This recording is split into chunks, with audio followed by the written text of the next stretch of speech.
Hey guys, how's it going? Michael Troy here. Today we're looking at Fantastic Four, number 232, the first issue where John Byrne took over as writer and artist on the title for a legendary run, one of my favorite comic books by one of my favorite creators.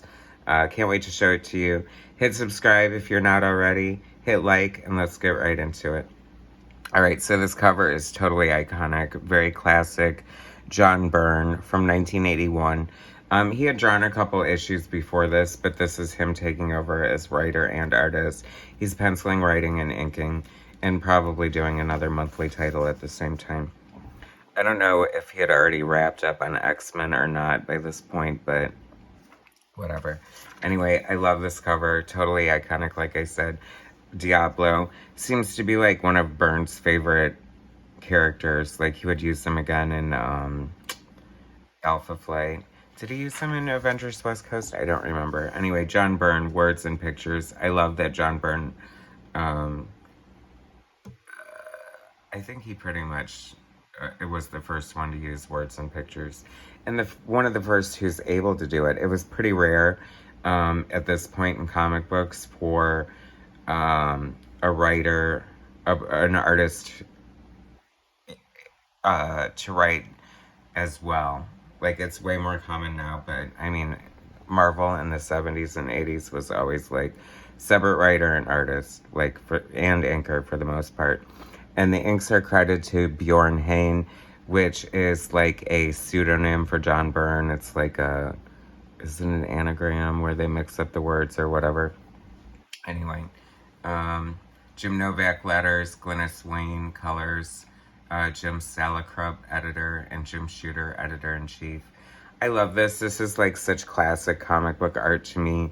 It's like got the villain larger than life. It's got like the little image of the team like being held captive. Like it's so classic, like good versus evil superhero comic books to me.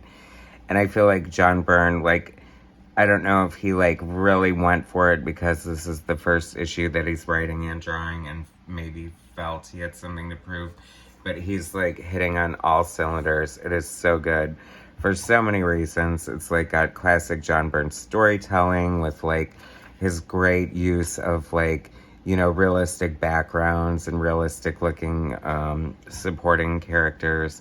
I love that he has Sue at the the hair salon, and of course the stereotypical flamboyant hairdresser. But hey, some stereotypes exist for a reason. I mean, find me a straight hairdresser in the 70s, right? Or the 80s at this point, I guess.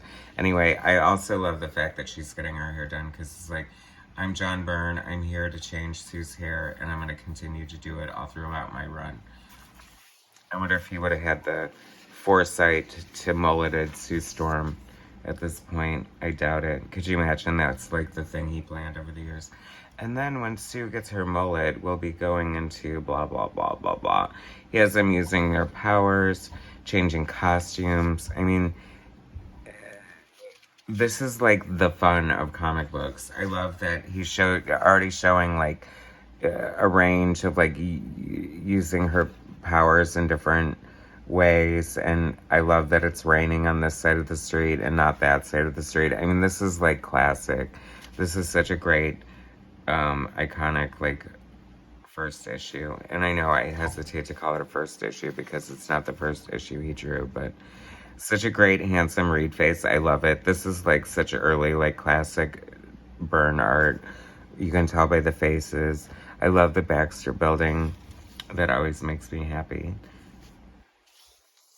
Frankie Ray, who would go on to become Nova, number 2, Galactus's Herald.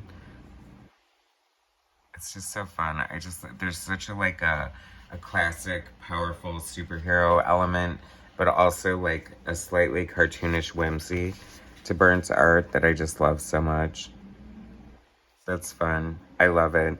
Like, of course, now, you know, with computer coloring and stuff, you would see, like, over-rendered flames and stuff, but I loved when the artists had to actually draw out the flames.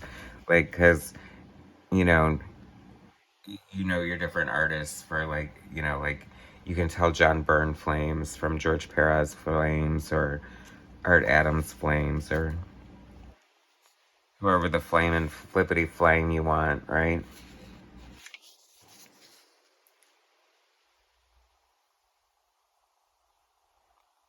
I just love it. It's so action packed.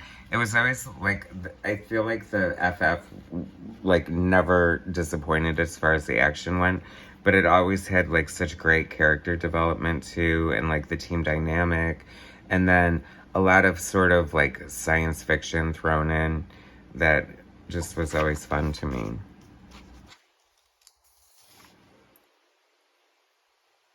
Sue is like, I can't even get a haircut without the freaking city getting attacked.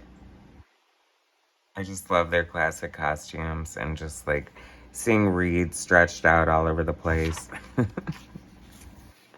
It's so much fun. And who draws a better thing? I know, Jack Kirby, but whatever. They're neck and neck. They're interchangeable. John Byrne's run on Fantastic Four is held in high regard, much like the original forefathers, Lee and Kirby. Here, I love it. Sue, you mannequin, let me tell you how to use your powers. I think, as I remember reading interviews with John Byrne, I mean, he really did do a good job of, you know, making Sue an independent, strong character in her own right. What a great first issue. And then to end, and this is what I always say and what I love about Marvel Comics, is like, you just never know who's going to pop up. And then the last page, hell yeah, Doctor Strange.